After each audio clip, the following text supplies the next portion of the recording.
Hello and welcome to Wild Out TV. I thought it was time I did another video diary. There's been such a lot of things going on in the garden. I've been really busy. A lot of the time I've been spending gardening just to get flowers into the ground cubes and things like that. So I've been spending before too, but I'm hoping later in the summer there's going to be some really, really good plants.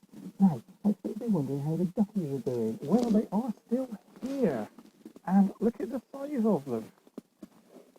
There you go.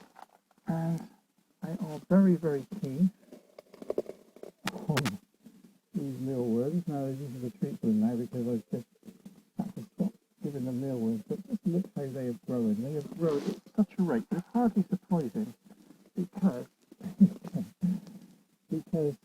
they have been fed very well. Your mother's a lot more sensitive than you are. Look at the size of you now. In fact, they are just getting... So they've actually got some of their feathers coming through, so the down is being replaced by coloured feathers. Now this is a male and a female, and I don't know which way round it is, but they're slightly different colours. So we've got a girl and a boy, which is nice, yeah.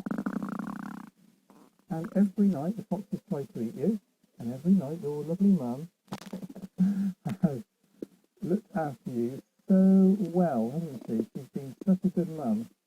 And Mum's gone off somewhere. I don't know where she's gone. And there we go. She's gone to probably Kingsgate Park, I should imagine, or something like that. Maybe to get some food for herself, because she has been having layers pellets and other stuff like that. Some nibbly bird bark. Oh, you're going to come out, are you? Come out if you want.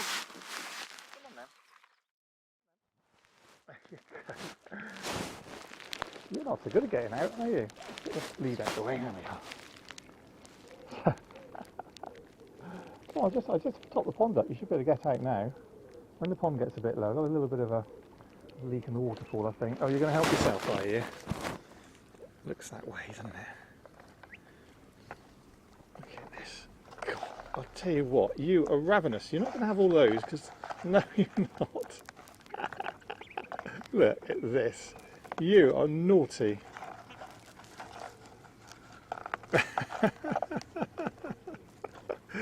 Get your neck out, you naughty duckling. You're naughty, aren't you? And you're not getting any, are you? Come on, you have some. Oh, which one's the boy, which one's the girl? I think probably the boy is the one that just got out. Don't you think? I reckon so. They don't have as much manners, do they? Well, talking to some of the three sisters, I think hopefully I to get some manners. Oh dear, I just realised I'm muffling my microphone. Oh, this silly microphone, just done my head in. Let's put you there. How are we doing on the... Oh yeah, we should be back now. So we just said about what bad manners you've got, mate. Girls don't have. I think you're a girl there, aren't you? Are you a girl and you're a boy? Or is it the other way around? We will never know. Yeah. So you've been giving us lots and lots of nice moments, but lots of worry as well, because Mr. Fox has been coming in, and that's been a real nuisance, hasn't it? However, as I say, Mum, who's currently absent, has been doing a brilliant job at looking after you. Come on, you can come back out again. Here you go. Can't quite reach, can you? So what they do is when there is danger, they actually dive under the water. It's really interesting to see their behaviour. It's just instinctive. So where's Mum then? You're looking for Mum, aren't you? She'll come crashing in a minute, won't she? But you two teenagers are actually, well, very independent, and it's nice to have spent this time with you. But when you get all your feathers, you're going to fly off, aren't you? And then we won't see you till next year. Maybe you'll come back and breed. It's quite possible, isn't it? Look at you. So, I've been doing... Let's turn this camera around again. I've actually been filming underwater. And I've got some brilliant film of sticklebacks, mostly pretty much all sticklebacks actually, because the newts tend to hide away during the daytime. Did a little bit of night filming, but I didn't really put the time into that. But certainly I got some really nice underwater film of the sticklebacks in the pond, and the fry this in the pond, because the sticklebacks here it's just unbelievable how I put in 35 sticklebacks last year, and there's hundreds of them now in the pond. We haven't, unfortunately though, had a kingfisher back since around about September, October, November. I can't remember when he came in before, but he's not been back since. So let's just have a little look around the garden and give you an update. Okay, so let's have a look. Now, one of the things that has been happening every night is in this Bumblebee house I've been having a little mouse, and it's been a young mouse, and he's been in there, as you can see, nibbling the peanuts that I've put in this house. The badger has also been coming, well, two badgers, one that comes down here to this bowl and one that only does the top bowl over by the tawny owl's aviary. And when the badger comes down to this bowl, if there's peanuts in the Bumblebee house, he'll raid those as well. Now along this border here, I've actually taken out a few plants so that I can put in some wildflower. So I've put wildflower seed in there, and I've got black knapweed there. I've put in yarrow there, and I've also got two ladies' bedstraw plants, and I've also put in a buddleja between the spireas. There's a buddleja gone in there, so I just thought I'd better get this a little bit more mothy. That's what really the whole point of this is. Just a reminder that this time of year you do need to be providing water for birds. They're using this all the time in this hot weather, so don't forget to keep some water out. Now, we've also been buying fuchsias like mad, so I've got some potted fuchsias, one there, and a few others, and that is basically to try and encourage elephant hawkmoth, because I've not had elephant hawkmoth in the garden before, that big caterpillar, and it's this year's target species is to get, a lot of people get them, but we just haven't had them here. But I think it's because we haven't had fuchsias. We've got some nasturtium planted here, and as you can see, they're just starting to come out. And I've got two types. I've got Tom Thumb there and Empress of India there, which is a red one, and they're just starting to come through. And I've also got other plants. This is a tobacco plant. This is actually my father-in-law, so I bought this over very kindly yesterday. Nicotia, I think it is, or something like that. And that is one that attracts the large migrant hawkmoth, convulsionus, I forget the name of it now, but anyway, it's a big moth, so we're hoping that will attract one of those. And we've got herbs here, and I'm just growing this holly, because holly blue butterfly like those. And then over here we've got, of course, our solitary bee habitats, and they are being visited by, a relatively small number of bees, but I just keep giving beehives away. I'm a little bit, I've actually had a visit today from Part Furnishers, the furniture people, and I talked to the delivery man about bees and ended up giving him a beehive. So, and so as a result, all my bees aren't building up, the populations aren't building up, because I keep giving them away to people. But I think it's good, because it means that they're introducing these lovely insects into their gardens and building up populations. So if it weren't for doing that for the last 5 or 6 years, I probably would have loads more than I have at the moment. But there we go, I don't mind. Now, one bee has actually just gone into that cavity, and might come back out in a second. Oh, I see him whiz back. We've put in this beautiful jasmine, and this is growing very, very fast, and this is very fragrant, so I'm really looking forward to seeing what that can do. That is a meadow clary gone into that pot there, and we've got bird's foot trefoil, night flowering catchfly. We've got 3 of those plants. St. John's wort hasn't done anything. Oh, that's all it has. There we go, that's good. That's the first sign of something happening there, so that's gone in. Nightstalks there, and nightstalks over here, and the nightstock seeds, which I've sprinkled, they're now coming up, so that's going to attract moths at night. And that is more Nicotiana, that's the word of it. There's some Nicotiana in there. And I've just put some wildflower mixture into these little pots, and red Velarium is another excellent seed that I've put in there. That's already, actually looks like it's already coming up. Fox and Cubs, which is apparently a wild life plant, and of course I've got alliums now coming up in between the forget-me-nots. Now, I've mentioned before about this plant, and this is so popular with bees. It's called Comfrey, and look, if all the garden, in the whole garden, this is the one place that all these bees are visiting. There's bees there, there's another one over here. They really, really love this plant, so I would recommend, if you want to attract bumblebees, Comfrey. And it's easy to manage, easy to pull out. You know, it does get a little bit out of hand, but not massively. But it's not by any means a problem to keep on top of it. And as you can see here, it's quite happily up against the fence there. Now, what else have we got? Well, this daisy here comes out and then closes at night. I've got another Buddleja over there in the corner, and a spirea, and some hebes, and I think those are also Nicotiana tobacco plants. I've got 3 fuchsias here, and I think this one, if I think I'm right, that might be coming up now, so I hope so. I'm assuming that's part of the plant, but they were in last year. And then one of the best wildlife plants, I think, for if you're not much of a gardener, is the wallflower Ericium, Bowles mauve. And I've got another young plant here, and an even younger one here. And that was only £1 in Morrison's. Morrison's are really good for plants, actually. I'll check them out. You can get lots and lots of different plants. They're only small ones, but they're only £1. I've moved a big Buddleja there, so that's going. That's beginning to leaf. And we've got a lavender at the back there, and a hebe there. And I'll put a gooseberry in the back there, just for something a little bit different. So that area, that whole border area, is actually going to be really nicely in flower in a couple of months' time. And you'll notice that there's grass here. I've deliberately not pulled that grass out, because moths often like to hide in grass, as do other things, and I thought it would be a good opportunity to just leave it there. It's not doing any harm, it doesn't affect the garden. Look over here by the pond, you can see I've got this new wood pile, and there are frogs in amongst that.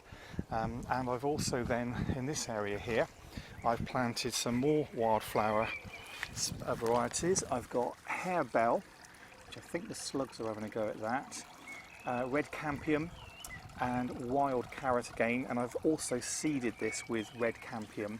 I've just ordered some nematodes. If you remember, on one of my posts, I mentioned about nematodes are an organic way of dealing with slugs. They're, I suppose, I forget what they are now, but they're basically something you sprinkle, you put them into water, you water it into the soil around your plants, and it's like a mite or like a, something which gets onto the slugs and kills the slugs. So it's basically like a virus, but it's safe to use and very organic. So it was £11.50, I think, for a packet, which, you know, £11.50, but it will save lots of plants getting eaten by slugs, because although I do go around by night time with a torch and snip them, which is for me an organic way of dealing with them, they still, slugs and snails do get lots of my plants, and it is very, very frustrating and expensive. So this is the rockery area now, and I've just put some scatter seeds here today, but I've got oregano, thyme. There's a bit of a herb garden here, because herbs are quite resistant to slugs, and there's a herb there, I can't remember what it is, but oh, that might be mint actually, that one. Yeah, it's mint. And some other plants here, which are rockery plants, and I've also planted nasturtiums into these tubes. This would be for the small white and large white butterflies. So there's nasturtiums coming up here, but as you can see, they're getting attacked, and there should be nasturtiums in all of these tubes, and there isn't. So I've just put some more in, but I'm also going to be sprinkling nematodes there when they come through the post in the next couple of days. Waterfall is running well, and I've got these corrugated tin sheets there on over the gravel, and that's because I will get newts, frogs, toads, and hopefully a slowworm under there soon. It's just a question of checking every day. Here's my toad cave, which has got a spider in it. I'm not sure what sort of spider that is. But this is a little hidey cave for amphibians. And then this area. Now, what I've done here is I've left the nettles and the bramble, and we've also got a plant which I can't remember what it is now, and I'll tell you in a minute. Loosestrife, purple loosestrife, that's what it is. And I think that's what that is. And that's a wildflower. That's very nice. It goes very tall, and it has these lovely spires of purple flowers, and that's a wildflower. So I've got that there, but in front I've actually cleared the front area, and once again I've planted Nightstalks, and they are beginning to come through now, as you can see. So that's going to be for moths, because this is a very mothy area. This plant here, I never did work out what it is. If you know what it is, let me know.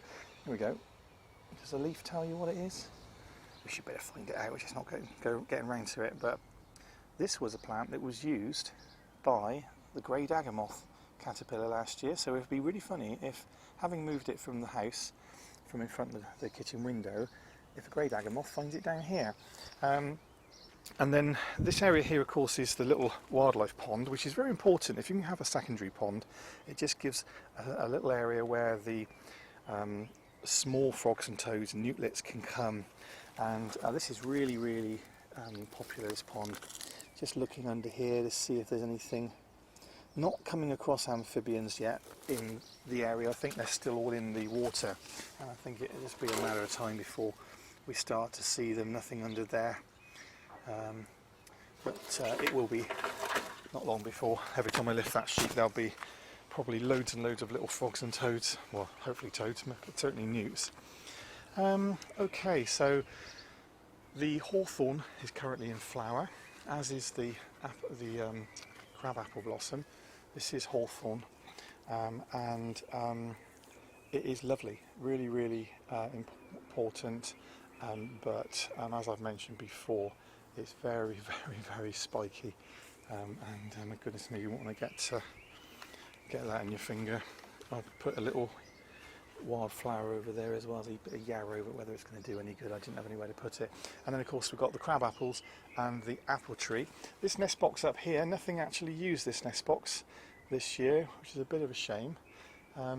But the great tit that used it last year was the one that I recently featured on a video diary that feeds from my hand, and that simple video I did with me on the phone to this lady from London, loads and loads of people watched it, so I hope you enjoyed that. It was just something a bit different, but it was just an example of what it's like here sometimes when I'm actually multitasking and I've got the birds coming and going. The only thing I would say is that little great tit was a little darling, and last year gave me a lot of pleasure and nested in this nest box over here. And as you saw, it came back to, and I haven't seen it since last spring really, because once it had its fledglings and that, it went, and that was that. Now yesterday I found a dead great tit on the floor just down here, and I haven't seen him since, and it was a male, and I have an awful suspicion that it's that little chap. So I've no idea what that is about, no idea at all. Whether it's just a question of old age, but I've buried him over by the bird table, said a little prayer for him, and if it is him, and I think it might be because I've not seen him today, and he's been coming in every day, I'm pretty gutted, to be honest with you. He was a lovely little chap, so bless him. Coming into this area, this is where I keep the refrigerator for the owl food, but it's also an area where I store things, and you'll notice that I've got peanuts there, and there's peanuts on top of here. These peanuts usually go, and the reason is that there's a mouse living in here. Now this is what the mouse has done. It's made this, I don't even call it a nest because I don't ever see it in here, but it is in this area every night, and I wouldn't mind betting he's probably sat in there somewhere at the moment, in amongst that Jasmine's bag. But anyway, he's quite welcome to be in here, and it's a safe place for him. And I have just finally ordered a new CCTV system, a 1080 high definition one. I hope it's going to be okay. It's been delivered tomorrow. It was only £200, but that's as much as I could go to really. But there's 8 cameras with it, which if it is good, it means I'm going to have 8 cameras all around different places in the garden dedicated to Wild Owl TV. And I just felt that I had to really do that. So maybe I should charge a subscription. Hello, mate. So robins, now robin left and robin right also, I'm afraid, aren't around these days. I think they both would have died of old age, but we do have new robins left and right, but they're just not as confiding. But there is a blue tit which is very confiding, and this blue tit is just so funny. He follows me around the garden, look at you. And this is the one that is nesting in the tree in the garden. And you want food. Look at these 2 birds. This is what it's like in this garden, so I will go and get some food for them and give them a feed. The crow has also been around an awful lot. What have I done with the container? Oh, that's it. So the crow, Crowy is really interesting because, and there's something else I'm going to get when I get the CCTV, the crow is chasing away pigeons and it's chasing away squirrels, and the 2 pain in the ass, oops, pain in the bum, pain in the side, sorry children, pain in the side species in my garden are the pigeons and the squirrels, and he's chasing them away, which is amazing. I'm really pleased about that. So, I don't know where he is actually, but this is the blue tit. Come on then. There you go. What's this then? You're not going to come to my hand, I know that. There you go. So that blue tit and the robin will come down in a second. Oh, and some sparrows, they're all going to come down. And they are absolutely going mad for food at the moment. It really is just bedlam. But for me, 25 quid for 2 kilos of mealworms, well, worth every penny. Because the pleasure that it gives me. On a morning, this garden is just alive with birds, and they actually dive bomb me asking for food. By the way, just topped up the woodpecker pole, and that is now ready for the woodpeckers. I think I've covered most things for this update. I can't think. There's always something I do forget, but like I say, there is lots happening. The stickleback video, I'm just going to see if I can get a little bit more footage, and then I'll post that video. And that is really fascinating, having a view into the pond. Would be nice to get a few other things, but it is still early in the year, and give me another 2 months and I'll do the same thing again, and there's going to be all sorts of water boatmen and other invertebrates and that in the pond. Right, that's got you up to date, and hope you enjoyed that. Thanks for watching Wild Owl TV. Got lots of people now watching the garden, and it really is very, very rewarding to think that so many people are not only looking at the videos, but most importantly are actually doing things in their own gardens. And I didn't quite really appreciate how many people I know are watching these films, and then when I bump into them, they say, oh yeah, I've watched that and I've done this and I've done that. So that's all it's all about. It's about encouraging people to do more to help the wildlife in your garden. And don't forget, try not to use any chemicals, and if you do have to use weed killers, use spot weed killers, which is specifically just targeted on that particular plant. And don't, would you eat off a plate that's had any of these products on it? Of course you wouldn't, because you'd get ill. And in the case of wildlife, any contact they have with these horrible chemicals will kill them. And that's the problem with using them in your garden. Even if they're not around, leave it on the ground and use it on a plant. At night, you'll have all sorts of things crawling around and dying as a result of the residue there. So don't use insecticides, don't use slug pellets, and just try and keep your garden as organic as possible. And there are alternatives if you do have a problem. Like I mentioned about the slugs, I got a problem with slugs, but the nematodes will solve that. So just keep that in mind, because there's no point trying to build up your garden for wildlife and then just do these old-fashioned methods of controlling pests, and then you don't really realise how many good animals you're killing at the same time. So just bear that in mind.